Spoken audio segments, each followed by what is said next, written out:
شروع اللہ کا نام لے کر جو بڑا مہربان نہایت رحم والا ہے۔ بھلا تم کو ڈھانپ لینے والی یعنی قیامت کا حال معلوم ہوا ہے؟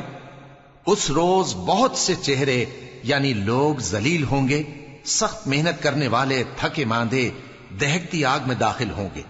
ان کو ایک کھولتے ہوئے چشمے کا پانی پلایا جائے گا، ایک سخت خاردار جھاڑی کے سوا ان کے لیے کوئی کھانا نہیں ہوگا جو نہ مفید غذا بنے اور نہ بھوک میں کچھ کام آئے۔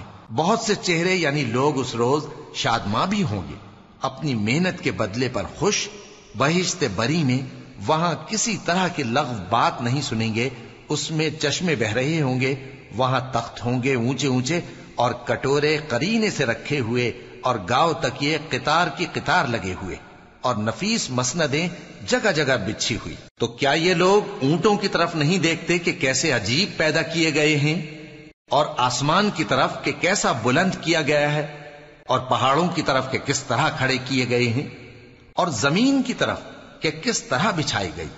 پس اے نبی صلی اللہ علیہ وآلہ وسلم، تم تو نصیحت کرتے رہو کہ تم نصیحت کرنے والے ہی ہو، تم ان پر داروغہ نہیں ہو۔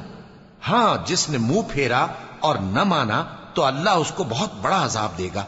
بے شک ان کو ہمارے ہی پاس لوٹ کر آنا ہے، پھر ہمارے ہی ذمے ان سے حساب لینا ہے۔